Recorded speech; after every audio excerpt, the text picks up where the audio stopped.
শুভ সকাল প্রিয় দর্শক, আপনাদের সবাইকে আমন্ত্রণ জানিয়ে শুরু করছি চ্যানেল 24 এর সাপ্তাহিক নিয়মিত আয়োজন সুস্থ থাকুন প্রতিদিন অনুষ্ঠানের আজকের পর্বে।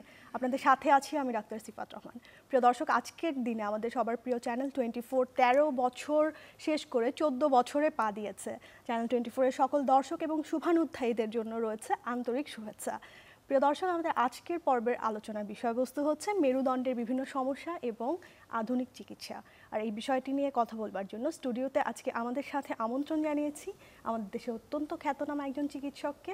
আমাদের আজকের আমন্ত্রিত অতিথি অধ্যাপক ডাক্তার মাহবুব হোসাইন মেহেদি, অর্থোপেডিক ট্রমা ও স্পাইন সার্জন, সাবেক প্রধান ক্যাজুয়ালিটি ট্রমাটোলজি এবং অর্থো সার্জারি বিভাগ, স্যার সলিমুল্লাহ মেডিকেল কলেজ ও মিটফোর্ড হাসপাতাল।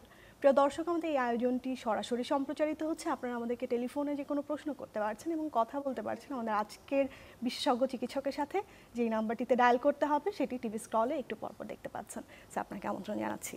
জি, আপনাকেও আমি অত্যন্ত খুশি আজকে অনুষ্ঠানে আসতে পেরে।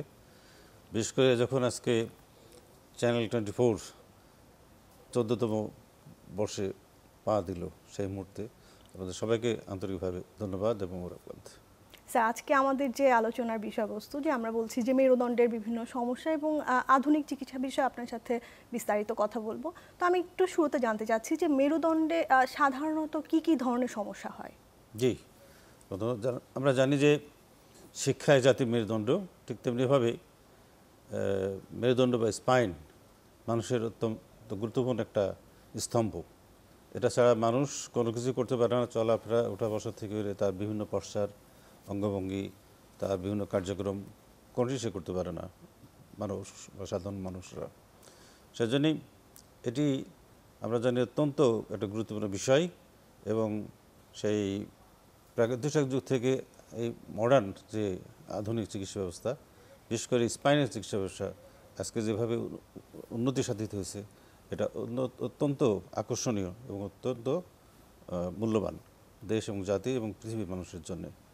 তো আমরা জানি যে স্পাইন একটা মানুষের দেহে হাড্ডি থাকে 206টি, তার মধ্যে 33টি ভার্টিব্রা থাকে বিভিন্ন অংশে, যেমন আমরা সার্ভিক্যাল, ডরসাল বা থোরাসিক ভার্টিব্রা বলতে পারি, লাম্বার ভার্টিব্রা, স্যাক্রাম এবং কক্সিক্স, সব মিলে 33 ভার্টিব্রা, 33টা থাকে।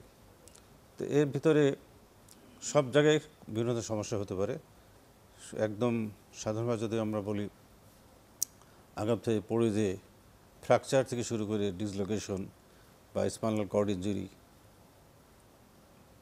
বা তবে সবথেকে বেশি সমস্যা হয় যেটা আমরা বলি মাজা কোমরের ব্যথা, লো ব্যাক পেন বা পিএলআইডি। আর এর সাথে সাথে আধুনিক এই সভ্যতার যুগে ঘাড়ে বা স্পন্ডিলাইটিস, স্পন্ডিলাইটিস, বিশেষ করে সার্ভিক্যাল ইন্টারভার্টিব্রাল ডিস্ক প্রলাপস, এবং এই ধরনের ক্ষেত্রে সাধারণত ঘাড়ে ব্যথা হয়। সেই ব্যথাটা আস্তে আস্তে হাতের দিকে চলে যায়। আর যেটা আমরা গুরুত্বপূর্ণ বলছিলাম সেটি হচ্ছে যে পিএলআইডি বা ডিস্ক প্রলাপস, সেটা মাজা কোমরে ব্যথা হয়, সেই ব্যথাটি আস্তে আস্তে পায়ের দিকে চলে যেতে পারে বা অবশ্য হতে পারে, ঝিঝি ধরতে পারে। আচ্ছা, এই ধরনের আরও অনেক বিষয় আছে, যেমন হাড্ডিতে বা স্পাইনে টিবি হয়, যেটা আমরা পর্স ডিজিজ বা পর্স প্যারাপ্লেজিয়া বলি। কখনো বনে টিউমার হয়, কখনো সেটা ক্যান্সার হয়, মেটাসিস হয়, মাল্টিপল মাইলোমা হয়, এবং সাধারণত কিছু জন্মগত ত্রুটি হতে পারে, যেটা আমরা স্কুলোসিস বলি আর কি, বা কাইফোস্কুলোসিস বলি। এরকম নানাবিধ সমস্যা আছে। বা কিছু কিছু বাত, যেমন অ্যাঙ্কোলাইটিস স্পন্ডিলাইটিস বা রিউমাটয়েড আর্থ্রাইটিস, এই অসুখগুলোও খুব কমন। এই যে এতগুলো অসুখের কথা বললেন, এই প্রত্যেকটা অসুখের আধুনিক চিকিৎসা এখন বাংলাদেশে আপনারা দিচ্ছেন। জি, এবং আমরা আজকে চিকিৎসা ব্যবস্থা নিয়ে খুব বিস্তারিতভাবেই কথা বলার ইচ্ছা পোষণ করছি। তো স্যার, আপনি এই যে সমস্যাগুলো কথা বললেন, যে সাধারণত রোগীরা আপনাদের কাছে যখন আসে কি ধরনের প্রেজেন্টেশন নিয়ে আসে? আমরা জানি যে এক একটা রোগের এক এক ধরনের প্রেজেন্টেশন থাকে। তার ভিতরে যদি আমরা বলি যে পিএলআইডি তো মোস্ট কমন, খুব কমন, খুবই কম। যে কোনো মানুষ তার শিশুকাল বা কাল থেকে শুরু করে বৃদ্ধকাল পর্যন্ত পড়ে যে বা ডিজেনারেটিভ কজে তার মাজা কোমর ব্যথা হয় নাই বা ডিস্ক প্রলাপস হয় নাই, এরকম রোগ বা মানুষ খুঁজে পাওয়া খুব মুশকিল আর কি। তো সেজন্যই আমরা জানি যে পিএলআইডি বা ডিস্ক প্রলাপস হলে সাধারণত মাজা কোমরে ব্যথা দিয়ে শুরু হয়, সেই ব্যথাটা আস্তে আস্তে পায়ের দিকে নেমে চলে যায়, বা কখনো কখনো এক পায়ে যেতে পারে, কখনো দুই পায়ে চলে যেতে পারে, কখনো পাগুলো অবশ হয়ে যায়, ঝি ধরে, এবং অনেক ক্ষেত্রে সে হাঁটতে পারে না, চলাফেরা করতে পারে না, পঙ্গুত্ব জীবন করে, এমনকি প্যারালাইসিস পর্যন্ত হতে পারে। এবং বিশেষ করে এখানে খুব ইমার্জেন্সি এবং খুব গুরুতর একটা বিষয় হয়, যেটাকে আমরা বলি কর্ডাইকন সিনড্রোম। সেটি হলে কি মাঝে কোনো ব্যথা থাকে, ব্যথাটা আস্তে আস্তে পায়ের দিকে যায়। সব থেকে খারাপ ভয়ঙ্কর বিষয় হচ্ছে যে তার দুই পা প্যারালাইসিস হয়ে যায় এবং প্রস্রাব পায়খানার যে কন্ট্রোল থাকে সে কন্ট্রোলটা থাকে না। আচ্ছা, এবং সেটা তখন খুবই অ্যাকুট ইমার্জেন্সি হিসাবে বিবেচিত হয়। কাদের মধ্যে পিএলআইডির প্রবণতা বেশি, যদি বলি যে আসলে রিস্ক গ্রুপে কারা আছে? রিস্ক গ্রুপে ইয়াং জেনারেশন যারা খুব অ্যাক্টিভ বা যারা কর্মক্ষম, তাদেরই বেশি হয় আধুনিক যুগে। কারণ এই যান্ত্রিক যুগে, ডিজিটাল যুগে যারা দীর্ঘক্ষণ বসে কাজ করে বা ওই ডেস্ক জব যেটা আমরা যারা বলি করে, যে অনেকক্ষণ ধরে বসে থেকে সেডেন্টারি একটা লাইফস্টাইল আমাদের, অ্যাক্টিভিটি যারা করে তাদেরই বেশি হয়। এবং যেহেতু এখন ডিজিটাল যুগ, অনেকেই এই ল্যাপটপ নিয়ে কাজ করে, ডেস্কটপ নিয়ে কাজ করে, ফেসবুকে থাকে, মোবাইল ব্যবহার করে, ঘাড় কখনো বাঁকা করে, তাদের আমরা এটা বলি ব্যাড পশ্চার, এরাই বেশিরভাগ আক্রান্ত হয়। আবার শিশুদের মধ্যে অনেক প্রবণতা আছে, যারা আমাদের দেশে শিশুরা যারা স্কুলে যায়, সে ছেলে বা মেয়ে হোক, তাদেরকে আজকালকার যুগে অনেক বড় বড় ব্যাগ বহন করতে হয়, ব্যাগের ভার বহন করতে হয়। সেজন্য তার ঘাড়ে ব্যথা হতে পারে, তার লাম্বার রিজনে ব্যথা হতে পারে এবং ডিস্ক প্রলাপস হতে পারে। আমরা তো জানি যে আমাদের মেরুদণ্ডের একটা কার্ভেচার থাকে, তো আপনারা সাধারণত কোন পোস্টারটাকে আসলে বলেন যে যেটা আমাদের শরীরের জন্য উপযোগী? জি, আপনাকে ধন্যবাদ, এটা অত্যন্ত সুন্দর প্রশ্ন। আমরা জানি মানব দেহের যে সমস্ত যেটা স্ট্রাকচার, আমরা যে স্কেলিটন বলি অ্যাজ এ হোল, সেটা হলো যে আমরা যদি সৃষ্টির কথা বলি বা আমাদের আল্লাহ তাআলার কথা বলি, উনি সবথেকে বড় বিজ্ঞানী। উনি দেহটাকে এমনভাবে তৈরি করছে যে একটা মানুষ চলার জন্যে, ওঠার জন্যে, বসার জন্যে, কাজকর্ম করার জন্যে, খেলাধুলা করার জন্যে, সব কিছুর জন্যেই মানুষের অঙ্গ প্রত্যঙ্গ যেমন খুবই কার্যকরী, খুব দরকার, কিন্তু সেই জায়গায় পরিচালনা করার জন্য স্পাইন খুবই দরকার। এবং সেক্ষেত্রে আমরা বলি যে ঘাড়টা সাধারণত আমরা বলি যে একটু কার্ভেচার থাকবে, তারপর নর্মাল হবে। আবার লাম্বার যে রিজিয়নটা, সেটা অনেকটা লডের মতো থাকবে, সোজা থাকবে। তো এটাই হলো অ্যানাটমিক্যাল পজিশন। এবং এটার যদি ব্যত্যয় ঘটে, সেক্ষেত্রে ডেফিনেটলি তার সমস্যা হয়। এবং বিশেষ করে আমরা এটাকে বলি, যদি বেশি বাঁকা হয়ে যায় সেটাকে আমরা বলি স্কুলোসিস। আর যদি ডাইনে বামে এবং সামনে পিছনে বেশি বাঁকা হয়, সেটাকে বলি আমরা কাইফোস্কুলোসিস। এটা দুইভাবে হতে পারে, একটা জন্মগতভাবে হতে পারে কনজেনিটাল, আর এটা পরে যেটা হয় সেটা অ্যাকোয়ার্ড আমরা বলি, এটাকে বলি কাইফোস্কুলোসিস। আচ্ছা স্যার, দেখা যায় যে অনেকে তাদের পেশাগত কারণে, একটু আগে আপনি বলছিলেন যে ডেস্ক জব বা অফিস জব যারা করেন, দীর্ঘ সময় ধরে বসে থেকে তাদেরকে কাজ করতে হয়, বা বিভিন্ন কারণে অনেকে দীর্ঘক্ষণ দাঁড়িয়েও কাজ করেন বা হয়তো ফরওয়ার্ড বেন্ডিং হয়ে কাজ করেন। এই যে বিভিন্ন পোস্টার জনিত যে ব্যাপারগুলো, তাদের উদ্দেশ্যে আসলে আপনার অ্যাডভাইসটা কি? তাদের উদ্দেশ্যে আমার অ্যাডভাইস এটাই যে তারা যেন যথাযথভাবে যে স্বাভাবিক পশ্চার সেটা মেনটেন করে।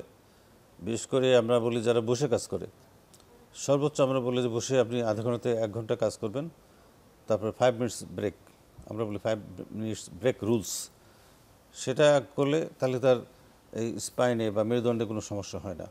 আবার যাদের দাঁড়িয়ে কাজ করে তাদেরকে আমরা বলি যে সর্বোচ্চ আপনি আধা ঘন্টা থেকে 1 ঘন্টা আপনি দাঁড়িয়ে কাজ করবেন, তারপর 5 মিনিট ব্রেক দিয়ে আপনি বসবেন, মানে তার পোস্টারটা চেঞ্জ করতে হবে আর কি। আবার সে 5 মিনিটস ব্রেক দিয়ে আবার সে কাজে চলে যাবে। এইভাবে করলে সে কিন্তু ভালো থাকবে, সুস্থ থাকবে। এর সাথে যদি নিয়মিত সে হাঁটা চলাফেরা করে, হাঁটে বা ব্যায়াম করে, এক্সারসাইজ করে বা সাঁতার কাটে, যদি সাইক্লিং করে, তাহলেও কিন্তু সে সুস্থ থাকবে। মানে ইন্টেনসিভ যে কার্ডিয়াক অ্যাক্টিভিটি যেগুলো আছে, কার্ডিও অ্যাক্টিভিটি, সেগুলো তাকে আমরা বলি লাইফস্টাইল মডিফিকেশন। এবং লাইফস্টাইল মডিফিকেশনের কথা স্যার আসলে আমরা জানি যে আমাদের খাদ্যাভ্যাসের ব্যাপারটাও চলে আসবে পাশাপাশি। আমাদের আসলে খাদ্য তালিকায় কোন খাবারগুলোকে অন্তর্ভুক্ত করা উচিত মেরুদণ্ডের সুস্থতার জন্য? সুস্থতার জন্য আমরা মনে করি যে যেগুলো আমরা বাংলাদেশের খাবার খাই ঠিকই, কিন্তু আমরা সবসময় বিজ্ঞানসম্মত খাবার খেতে পারি না। যে খাবারগুলো বিজ্ঞানসম্মত পুষ্টিকর খাবার, যেমন আমরা খাদ্যের ভিতরে বিশেষ করে যে ক্যালসিয়াম সমৃদ্ধ খাবার সেটা আমরা রাখতে পারি, প্রোটিনটা আমাদের পরিমাণ মতো রাখতে পারি। কিন্তু আমাদের দেশে সাধারণত আমরা বেশি মাত্রায় ভাত খাই, কার্বোহাইড্রেট কার্বোহাইড্রেট অনেক খাই, বেশি ইনটেক করি, বা বেশি মিষ্টি খাই, সুগার ইনটেক করি বেশি, বা চা কফিতে অত্যন্ত বেশি আমরা চিনি খাই। এটা চিনি, এই ধরনের চিনি খাওয়া মানে এটা বিষ খাওয়া, বিষ পান করা, এবং এটাকে দেহকে, সারা অঙ্গ প্রত্যঙ্গকে, বিশেষ করে হাড্ডিকে অত্যন্ত দুর্বল করে দেয়, যেটাকে আমরা বলি যে অস্টিওপোরোসিস, ভঙ্গুর হয়ে যায় সহজেই, কোনো আঘাত ছাড়াই কিন্তু এটা ভেঙে যায় এবং যে কোনো ফ্র্যাকচার হতে পারে, যে কোনো ধরনের ডিসলোকেশন হতে পারে এবং যে কোনো একটা বিশেষ ধরনের জটিলতা বয়ে নিয়ে আসতে পারে। আপনাকে ধন্যবাদ। আচ্ছা, আমাদের দেশে মা বোনদের একটা কমন কমপ্লেইন যদি বলি যে তাদের মাজা ব্যথা বা লোয়ার ব্যাক পেইন, যেটা খুব বেশি এটা মহিলাদের মধ্যে দেখা যায়, যে এই প্রবণতাটা আসলে কেন মহিলাদের মধ্যে বেশি? মায়েদের এটার হওয়ার অনেকগুলো কারণ। মায়েদের অবশ্য ডেফিনেটলি লো ব্যাক পেনটা বেশি মায়েদের, বিশেষ করে যারা ঘর সংসার করেন বা যারা ঘর সংসার কাজ করেন। বেশি এই জন্যই যে আমাদের দেশে তো নিয়ম মেনে সায়েন্টিফিক ওয়েতে আমাদের যে জীবনযাপন সেটা হয় না। বিশেষ করে মায়েরা দেখা যায় যে তারা ঘর সংসার কাজ করে, যদিও সেটাকে আমরা ওইভাবে মূল্যায়ন করি না, কিন্তু সাধারণ মানুষের থেকে সে অনেক বেশি কাজ করে। বিশেষ করে রান্নার সময় বসে সে কোটাকুটি করে, এটা ঠিক না। দাঁড়িয়ে দীর্ঘ সময় বসে থেকে কাজ করা হয়, করে, সেটা দাঁড়িয়ে থেকে করা উচিত। কাটাকুটি বা কোনো তরকারি বা যে কোনো ধরনের জিনিস, বা হয়তো সে ঘর সংসার রান্নাবান্না করতে যেয়ে সে অনেক ভারী জিনিস উঠালো নামালো বা সামনে ঝুঁকে কাজ করলো, সে নিজেও জানে না যে তার এটা উচিত না, এটা ব্যাড পশ্চার। তো এই অনিয়মিত বা নিয়মিত চলাফেরা না করার জন্যে বা কাজকর্ম করার জন্যেই বেশিরভাগ ক্ষেত্রে আমাদের দেশে মা বোনদের এই ধরনের লো ব্যাক পেন বা সমস্যা হয়ে এবং থাকে। বয়সের একটা ব্যাপার এখানে স্যার ওতপ্রোতভাবে জড়িত, যে বয়সের সাথে আমাদের বোন মিনারেল ডেনসিটি কমতে থাকে এবং বোন অনেক বেশি ভঙ্গুর হতে থাকে। ডেফিনেটলি। আর বিশেষ করে যেটা আমরা বলি অস্টিওপোরোসিস, সেটা তো আমরা বলি 1:3, অর্থাৎ একজন পুরুষের হলে 3 জন মায়ের হয়। কেন হয়? যে আমরা জানি যে মায়েদের যে মেনোপজ, সেটা সাথে একটা হরমোনের খুব যোগসূত্র আছে। মেনোপজের পরে অনেক বেশি ত্বরান্বিত হয়, সেটা হলো স্ট্রোজেন হরমোনটা। সেই স্ট্রোজেন হরমোনটা যখন মানুষের দেহে, মায়েদের দেহে তৈরি হয়, তখন সে সব কিছু, তার হাড্ডি যে আমাদের অস্টোব্লাস্টিক এবং অস্টোক্লাস্টিক অ্যাক্টিভিটি, এটা ব্যালেন্স থাকে। কিন্তু হরমোনটা যখন তৈরিটা বন্ধ হয়ে, যখন মেনোপজ চলে আসে, তখন থাকে যে অস্টোব্লাস্টিক যে অ্যাক্টিভিটি, তার থেকে অস্টোক্লাস্টিক অর্থাৎ হাড্ডি ক্ষয় হওয়ার অ্যাক্টিভিটি বেড়ে যায়। তখনই কিন্তু এই সমস্যাগুলো হয়, আলটিমেটলি অস্টোপেনিয়া হয়, অস্টোপোরোসিস হয় এবং হাড্ডিগুলো ঠিক পাতলা এবং ভঙ্গুর হয়ে যায়। আচ্ছা, আমরা যদি একটু ভালনারেবল এজ গ্রুপের কথা বলি, যে বিশেষ করে আমাদের পরিবারের যে বয়স্ক সদস্যরা আছেন, তারা দেখা যায় যে তাদের বোনস অনেক বেশি ফ্র্যাজাইল হয়ে যায়, খুব সামান্য আঘাতেও দেখা যায় যে তাদের ফ্র্যাকচারের ঘটনাগুলো ঘটে। তা আপনাদের কাছে এই ধরনের রোগীরা কি ধরনের প্রেজেন্টেশন নিয়ে আসে? জি, আপনাকে ধন্যবাদ। আমাদের এই ধরনের বিশেষ করে যারা বয়স্ক মানুষ, আমরা জানি যে মানুষের গড় আয়ু সারা বিশ্বে তো বটেই, বাংলাদেশেও এখন গড় আয়ু অনেক বেশি। আগে যেটা ছিল 29 বছর, 39 বছর, 45 বছর, 50 বছর, এই মুহূর্তে যে তথ্য আছে তাতে আমরা বলি যে 75 বছর বেশি আমাদের দেশের মানুষের গড় আয়ু। তার ফলে হয় কি, মানুষরা এখন দীর্ঘদিন বাঁচে, কিন্তু সমস্যা হয় যে তার যে বয়সজনিত সমস্যাগুলো বেড়ে যায়, ছেলে বা মেয়েদের সব হাড্ডিগুলো ভঙ্গুর হয়ে যায়, অস্টিওপোরোসিস আমরা বলি। আর যখন একটা মানুষের বয়স কম থাকে বা যুবক থাকে, তখন আঘাতের কারণে হাড্ডিগুলো ভাঙে। আর যখন বয়স বেশি হয়ে যায়, এই অস্টিওপোরোসিস কারণে বা ভঙ্গুর হাড্ডির থাকার কারণে তখন ভেঙে পড়ে যায়, অল্প আঘাতে কিন্তু ভেঙে যায়। এবং বিশেষ করে যেহেতু আমরা স্পাইনের উপরে আজকে বলতে চাচ্ছি, স্পাইনের কম্প্রেশন ফ্র্যাকচার বেশি হয় আর কি। যে কোনো একটু পড়ে গেলে সামান্যতম, অথবা একটু আঘাত পেলেই অন্য অন্য হাড্ডি তো ভাঙতেই পারে, পাশাপাশি নার্ভের উপরে অনেক নার্ভের চাপ প্রেসার পড়ে। বিশেষ করে এই কম্প্রেশন ফ্র্যাকচার হয়, special lumber vertebra, dorsal vertebra, cervical vertebra, এবং এখানে নানা ধরনের জটিলতা দেখা দেয়। বিশেষ করে যদি সার্ভিক্যাল রিজিয়নে দেখা যায়, সেক্ষেত্রে অনেক সময় কোয়াড্রিপ্লেসিস বা কোয়াড্রিপ্লেজিয়া হতে পারে, আর লাম্বার রিজন হলে প্যারাপ্লেজিয়া হতে পারে। আর হাড্ডিগুলো যে ভেঙে যায়, সেটারও আধুনিক চিকিৎসা আমাদের দেশে বিদ্যমান, সেটা আমরা বলি ভার্টিব্রোপ্লাস্টি বা কাইফোপ্লাস্টি। এটা করলেও কিন্তু অনেক মানুষ সুস্থ হয়ে যায় এবং এই যে তার যে হাড্ডি ক্ষয় হয়ে ভেঙে যায় সেটা থেকে রক্ষা পেতে পারে। আচ্ছা, তার মানে বয়স্কদের জন্য আধুনিক চিকিৎসা আছে, আছে। সেখানে নিরাশ হওয়ার কোনো কারণ নেই। নিরাশ হওয়ার একটু কোনো কি কারণ আমাদেরকে নেই। বলবেন যে কি ধরনের চিকিৎসা আপনারা দিয়ে থাকেন, বিশেষ করে আমাদের এই যে বয়স্ক যে এজ গ্রুপ তাদের স্পাইনাল কর্ডের কোনো সমস্যার জন্য? জি, আপনাকে ধন্যবাদ। আমরা জানি, যেটা বলছিলাম যে অস্টিওপোরোসিস, এর তো বেশ করে মায়েদের বেশি হয় পুরুষদের তুলনায়। সেক্ষেত্রে ডেফিনেটলি তার স্পাইনের বা হাড্ডির যে পরিচর্যা, হাড্ডিকে সম্মান করা, যে অ্যাড্রেস করা, সেটা করা উচিত, যেটা আমরা মোটেই করি না। আমরা যেমন খাদ্য খাবারের সাথে ভিতরে যেমন আমরা ক্যালসিয়াম সমৃদ্ধ খাবার খেতে পারি, খাওয়া উচিত। যেমন আমরা সাধারণভাবে আমরা দুধ খেতে পারি, শাকসবজি খেতে পারি, বা ছোট গুঁড়া মাছগুলো খেতে পারি, কিন্তু সেগুলো কিন্তু আমরা নিয়মিত খাই না। এবং আমাদের নিয়মিত যে শরীরচর্চা, হাঁটা, কিছু ব্যায়াম করা, এক্সারসাইজ করা, এগুলো আমরা করি না, সেগুলো করা উচিত। আর এর অস্টিওপোরোসিস হয়ে গেলে ডেফিনেটলি এর কিন্তু চিকিৎসা আছে, আধুনিক অনেক চিকিৎসা আছে, কিছু কিছু ট্যাবলেট আছে, ইনজেকশন আছে, এবং এখানে বিভিন্ন ধরনের ওষুধ আছে। ইমান্ডোনিক অ্যাসিড বলে একটা ওষুধ আছে, সেটা আমরা দীর্ঘমেয়াদীভাবে দিতে পারি এবং তার ফল ভালো হয়। এটা কনজারভেটিভ ট্রিটমেন্ট। আর যদি সেক্ষেত্রে এটা কোনো ক্ষেত্রে যদি ফ্র্যাকচার হয়ে যায়, বিশেষ করে লাম্বার ভার্টিব্রা বা ডরসাল ভার্টিব্রা, সার্ভিক্যাল ভার্টিব্রা, সেক্ষেত্রে আমি আগেই বলছি যে এটার আধুনিক চিকিৎসা যে সেটা হচ্ছে যে কাইফোপ্লাস্টি বা বিশেষ করে এখানে চিকিৎসা যেটা করা হয়। আমি এই প্রসঙ্গে ফিরে আসছি, একটি ছোট্ট একটি ফোন কল নিয়ে আসবো। আমাদের সাথে জি, একজন জি। দর্শক অপেক্ষা করছেন। হ্যালো দর্শক, আসসালামু আলাইকুম। জি, আপনার টেলিভিশনের ভলিউম কমিয়ে আমাদেরকে প্রশ্নটি করুন। আমি মুস্তাফিজুর রহমান সবুজ বলছি সাতক্ষীরা থেকে। জি, আমরা শুনতে পাচ্ছি। আমার ব্যাক পেইনে ব্যথা থাকে। এখন এই ব্যথাটা আপনার মাঝে সাঝে হয়, আবার মাঝে সাঝে থাকে না। তবে বেশিরভাগ সময় যখন আমি ঘুমাই থাকি বা বেশি রেস্টে থাকি, সেই সময় এটা দেখা দেয়। আমার বয়স 45। আচ্ছা স্যার, আপনার কি কোনো প্রশ্ন আছে ওনার কাছে? জি, এই ব্যথাটা কি মাঝে কমেই থাকে, শুধু সীমাবদ্ধ থাকে না, এটা আস্তে আস্তে পায়ের দিকে নেমে যায় কিনা, পা অবশ হয়ে যায় কিনা, ঝিঝি হয় কিনা? আমি লিরিক 75 খাই। আমার সেরাই ব্যথা ছিল পায়ে, এখন সেটা আমি কন্টিনিউ খেয়ে যাচ্ছি। আবার এই মাঝে সাঝে সেরার দিকে লেগে যায়। উনি প্রফেশনটা উনি কি কাজ করেন? ভারী জিনিস ওঠান আমি কিনা? আমি বসাবসি কাজ করি। কি কাজ করেন আপনি? আমি মাছের কাজ করি, তবে আমি বসেই থাকি, বসে থেকে কাজ করি। আচ্ছা, জি, আপনাকে ধন্যবাদ এই সুন্দর প্রশ্ন একটা করার জন্য। অত্যন্ত গুরুত্বপূর্ণ প্রশ্ন। যে আমাদের যারা গ্রামে বসবাস করেন, মাঠে কাজ করেন, বিশেষ করে বসে কাজ করেন উনি বলছিলেন, যে সেই ক্ষেত্রে আমরা জানি এটা এক ধরনের ব্যাড পশ্চার। যারা মাঠে কাজ করে, যারা তো নিড়ানি দেয় বা কোনো কিছু জমিতে বসে দীর্ঘক্ষণ বসে বসে কাজ করে, এই দীর্ঘক্ষণ বসে বসে কাজ করার জন্য এটাকে আমরা ব্যাড পশ্চার বলি।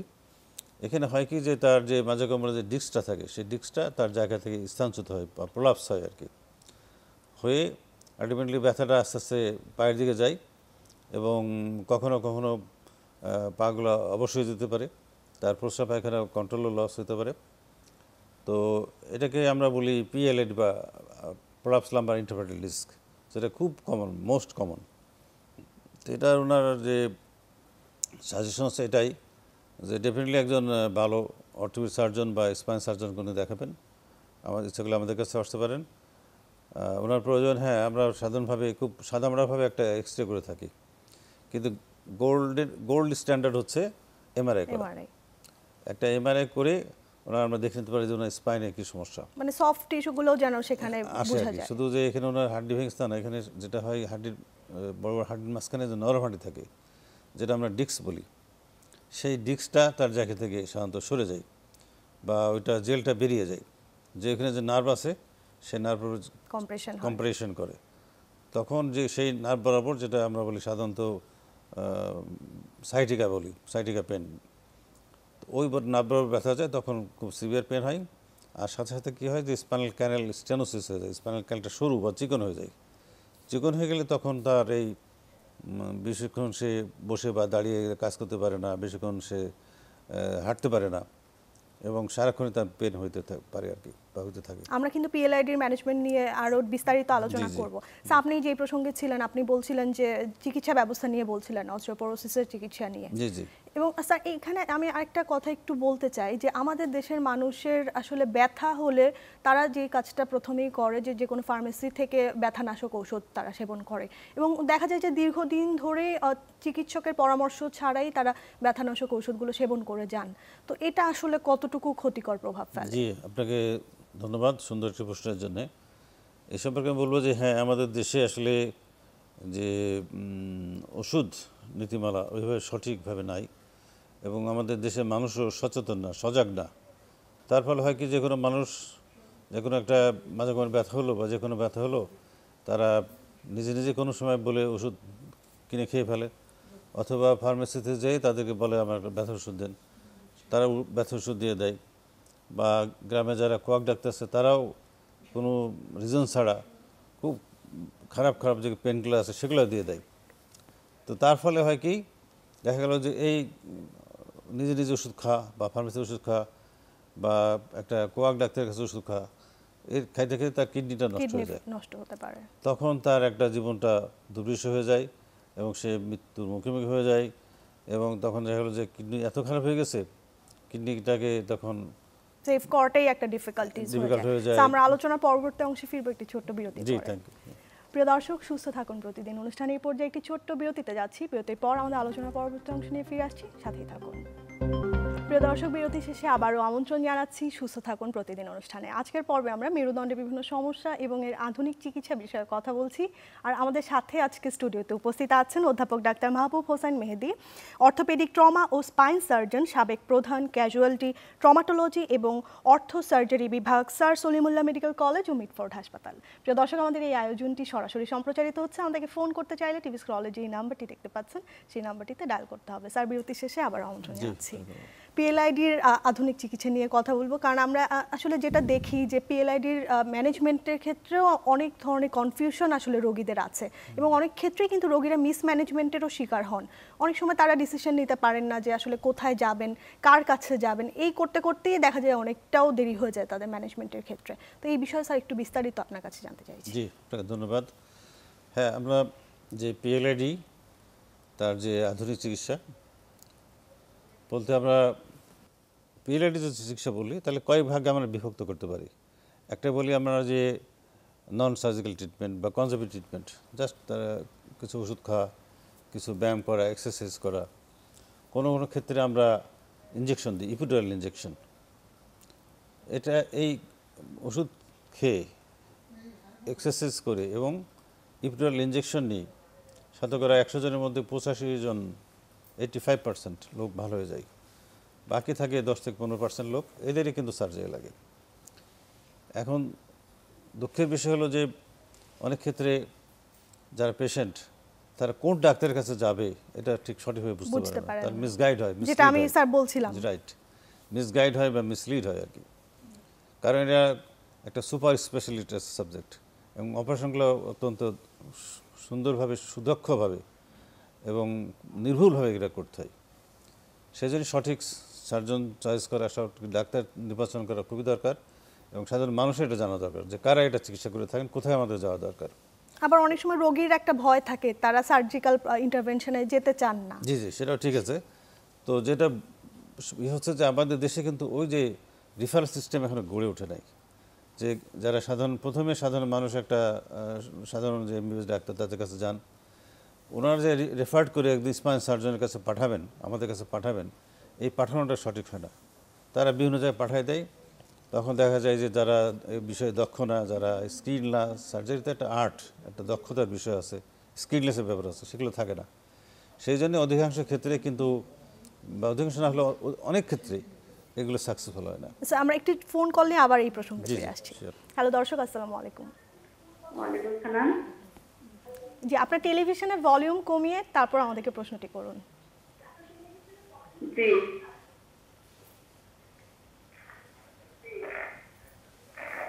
হ্যালো। জি, শুনতে পাচ্ছি। আমার হচ্ছে 1.5 মাস থেকে সমস্যা। আমার PLIT উইথ LP স্টাইটিটা। আমি ডাক্তারকে দেখাইছি, উনি বলছেন যে একটু রব চাপ লাগছে, কিন্তু আমার কোমরের মাজা সহ পায়ের দিকে ব্যথা করছে, আমার পুরো মেরুদণ্ডটাই ব্যথা করে। এক্ষেত্রে আমি কি করতে পারি? ওনার বয়স কত? আচ্ছা আচ্ছা ওনার বয়স কত? দর্শক, আপনি কি আমাদের সাথে সংযুক্ত আছেন? আপনার বয়স আমার কত? বয়স হচ্ছে 40। 40 বছর। আর এই সমস্যাটা কতদিন থেকে আছে? সমস্যাটা হচ্ছে আমার প্রায় 1 মাস 20 দিন। 1 মাস 20 দিন। আচ্ছা, উনি কি করেন? উনি কি গৃহিণী না কোনো হ্যাঁ, চাকরি? আমি হচ্ছে হাউসওয়াইফ। আচ্ছা, জি, আপনাকে অসংখ্য ধন্যবাদ এই সুন্দর প্রশ্ন। আচ্ছা, আমরা আরেকটি ফোন কল নিয়ে তারপর আমরা উত্তরে ফিরছি। sure. হ্যালো জি, হ্যালো। দর্শক, আপনার টেলিভিশনের ভলিউম কমিয়ে আমাদেরকে প্রশ্নটি করুন। হ্যালো।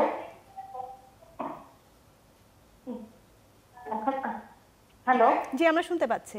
জি, আমার প্রশ্নটা হচ্ছে, আমার হাতে ডান দিকে কন্টিনিউয়াস ব্যথা, যে ব্যথাটা আপনার কোমর পর্যন্ত চলে যায় এবং হাঁটলে চললে দেখা যায় কোমরের মধ্যে বেশ ব্যথা অনুভব। হ্যাঁ, ব্যথা অনুভব হয়, বেশিক্ষণ হাঁটতে পারি না, দাঁড়াইতে পারি না বেশিক্ষণ, একটু দাঁড়ালেই আবার আমাকে আবার বসে তারপরে ঘরে কাজগুলো করতে হয়। আমি সার্ভিস হোল্ডার ছিলাম, আমি এখন LPR আসছি, কিন্তু মানে ডান সাইডে এটা সেটা ওই বহন করার কারণে কিনা জানি না, আমার এই সাইডটা ব্যথা করে। এবং তবে একবার এক্সরে করানোর পর আমার ঘাড়ে সাইডে নাকি আপনার এই যে মেরুদণ্ডের ঠিক ঘাড়ের উপরে একটু বললাম নাকি এটা কি এটা হয়েছে, ডাক্তার বললো আমাকে, এবং ভারী জিনিস না তোলার জন্য বলেছিল, কিন্তু আমার তো ঘরে কাজকাম করতে গেলে এগুলো আমাকে তুলতে হচ্ছে। আরেকটা বিষয় যেটা, আমার হাঁটুতেও প্রবলেম আছে, হাঁটুতে পড়ে গেছিলাম, পড়ে প্রায় 2 বছর আগে, এবং সেই ব্যথাটা এখনো আছে এবং সাইডে ফুলা, এই ফুলাটা আপনার যাচ্ছে না। হ্যাঁ, তো আমার এই অবস্থায় আছি, বেশি ব্যথা হলে আমি গরম পানি ঢালি বা এইভাবেই আমি চলতেছি।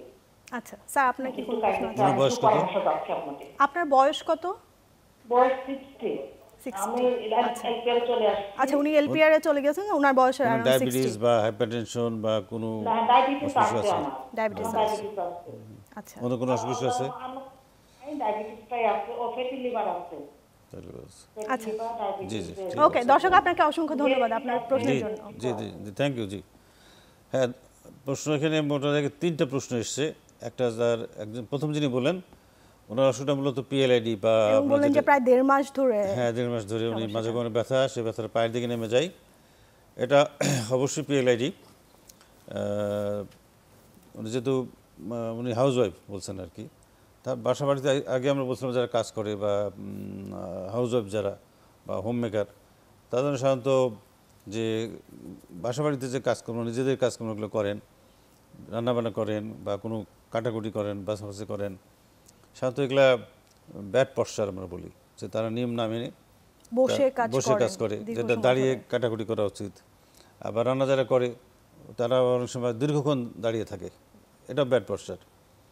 অনেক সময় ভারী জিনিস উঠাই, হয়তো যে কোনো পাতিল, হাঁড়ি, বাসন এগুলো আর কি, বা কোনো জিনিস। তো এগুলো আমাদের সাজেশন হচ্ছে যে তাদেরকে এই পশ্চারটা প্রপারলি মেনটেন করতে হবে। যারা বসে বসে কাটাকুটি করেন তারা দাঁড়িয়ে কাটাকুটি করবেন। আর দীর্ঘক্ষণ অনেকক্ষণ দাঁড়িয়ে একটানা রান্নাবান্না না করে কিছু ব্রেক দিয়ে, 5 মিনিটস ব্রেক আমরা বলি, কিছুক্ষণ ব্রেক দিয়ে বসে বসে তাদের কাজ করা উচিত, যেটা আগেই বলছিলাম। আর ওনার চিকিৎসার ব্যাপারে যেটা, সেটা হচ্ছে যে ডেফিনেটলি ওনার, হ্যাঁ, সাধারণভাবে প্রাথমিকভাবে একটা আমরা এক্সরে করি, তারপরে একটা MRI করি। MRIটা আধুনিক বিশ্বের একদম সর্বাধুনিক প্রযুক্তিতে এটা গোল্ড স্ট্যান্ডার্ড আমরা বলি। আর সাথে সাথে এর সাথে সাথে আমরা, হ্যাঁ, ডেফিনেটলি যেটা আমরা বলছিলাম, কিছু প্রথমেই আমরা নন সার্জিক্যাল বা কনজারভেটিভ ট্রিটমেন্ট শুরু করি, কিছু ওষুধ খাইতে বলি, কিছু এক্সারসাইজ করতে বলি, ব্যায়াম করতে বলি। তারপরে যদি ওনার ব্যথার খুব বেশি হয়, তীব্রতা, যে ওষুধ খেয়ে যাচ্ছে না, কোনো ব্যথা কন্ট্রোল হচ্ছে না, সেক্ষেত্রে আমরা কিছু কিছু ক্ষেত্রে ইপিডুরাল ইনজেকশন দিই। সেটা যদি না আসে সেক্ষেত্রে সার্জারির প্রশ্ন আসে আর কি। তবে ওনার মানে 1.5 মাস তো ডেফিনেটলি ওষুধ খেলে এবং কিছু কিছু এক্সারসাইজ করলে, মানে ওনার একজন চিকিৎসকের পরামর্শ অনুযায়ী আসলে ডেফিনেটলি কিন্তু ওনাকে একজন প্রয়োজন। স্পাইন সার্জনকে দেখাতে হবে, আচ্ছা, বা অর্থোপেডিক সার্জনকে দেখাতে হবে। তার পরামর্শ নিলে, চিকিৎসা করলে উনি সুস্থ হয়ে যাবেন। আচ্ছা, এটা প্রথম পেশেন্ট। দ্বিতীয় দর্শকের যে প্রশ্ন ছিল, আর দ্বিতীয় যে পেশেন্টটা, ওনার দুইটা প্রবলেম, একটা ঘাড়ের আর একটা হাঁটুর। ঘাড়ের যে প্রবলেমটা, এটাও নানা কারণে হয়, বিশেষ করে যারা যারা আমরা বলছিলাম যে আধুনিক যুগে যারা ল্যাপটপ ইউজ করে বা মোবাইল ইউজ করে এবং তাদের পশ্চারটা সঠিকভাবে হয় না। কেউ হয়তো সামনে ঝুঁকে কাজ করছে, কেউ বাঁকা হয়ে বসে কাজ করছে, বা হয়তো কেউ চেয়ার বসে কাজ করলেও যে স্ট্রেট রাখতে হয়, মেরুদণ্ডকে স্ট্রেট রাখতে হয়, সেটা মেনটেন না করে সামনে ঝুঁকে কাজ করে। এর কারণেই কিন্তু সাধারণত ঘাড়ের যে ব্যথাটা সেটা সাধারণত হয়, এবং সেটা ব্যথাটা আস্তে আস্তে ঘাড় থেকে হাতের দিকে যায়, এবং হাত অনেক সময় ব্যথা তো করেই, অবশ হয়ে যায়, ঝিঝি ধরে, অনেকে বলেন হ্যাঁ, ঝিনঝিন ঝিনঝিন করে করছে। হাতটা। তো এটা আমরা ওই একই আগে যে সার্ভিক্যাল ইন্টারভার্টিব্রাল ডিস্ক প্রলাপস, এই অসুখটার নাম। এখানেও প্রথমে আমরা ডেফিনেটলি ওনার একজন ভালো ডাক্তারের কাছে, বিশেষ করে অর্থোপেডিক সার্জন বা স্পাইন সার্জনের যাওয়া উচিত। সাধারণভাবে আমরা একটা এক্সরে করি, তারপরে আমরা যদি বেশি ব্যথা হয়, হাতের দিকে ব্যথাটা চলে যায়, অবশ হয়ে যায়, ঝিঝি ধরে, সেক্ষেত্রে আমরা এমআরআই করার জন্য অ্যাডভাইস করি। আর চিকিৎসা পদ্ধতি ওইভাবেই। এর সাথে শুধু আমরা ঘাড়ে বলে একটা সার্ভিক্যাল কলার পরে থাকলে, মানে যেটা তার ঘাড়কে একটা সাপোর্ট দিবে, আর সাথে কিছু আমরা মাসল রিল্যাক্সেন, কিছু হয়তো পেনকিলার বা এনএসএ ড্রাগ খেতে বলি, কিন্তু সেটা স্বল্প মাত্রায়। আর সাথে সাথে কিছু ব্যায়াম বা এক্সারসাইজ করার জন্য বলি। এতেই সাধারণত বেশিরভাগ রোগী ভালো হয়ে যায়। 100 জনের ভিতরে তো 80-85 জন। বাকি যেগুলো কিছু জটিলতা কমপ্লিকেটেড থাকে, সেক্ষেত্রে আমরা বলি এমআরআই করতে। এমআরআই করে যদি দেখি তার কনজারভেটিভ ট্রিটমেন্ট ফেল করছে, দীর্ঘদিন ধরে ব্যথাটা অসহনীয়, বিশেষ করে হাতের দিকে যায়, হাতগুলো অবশ হয়ে যায়, ঝিঝি ধরে, সেই ক্ষেত্রে সেটা হয়তো সার্জারি লাগতে পারে বা লাগে। উনার যে দ্বিতীয় যে সমস্যাটা বলছেন যে 2 দ্বিতীয়- বছর আগে একটা ইনজুরির হিস্ট্রি আছে উনার, হিস্ট্রি আছে। এই ধরনের ক্ষেত্রে হয় কি, হাঁটুতে। সাধারণত হাঁটুতে আঘাত পেলে সেটাকে আমরা ডেফিনেটলি যে কোনো ট্রমার কারণে হাঁটুতে আঘাত হলে সেটা সাধারণ ওষুধে হয়তো সেরে যায়, কিছু ব্যথার ওষুধ খেলে, কিছু কোনো ক্ষেত্রে। আমাদের হাতে সময় সংক্ষিপ্ত, আমরা আচ্ছা। একদমই এক লাইনে জানতে চাই। সেই ক্ষেত্রে যদি ওনার এটা এক্সরে করা উচিত, যদি কিছু চিকিৎসা নেওয়া উচিত, অর্থোপেডিক সার্জনের কাছে যাওয়া উচিত।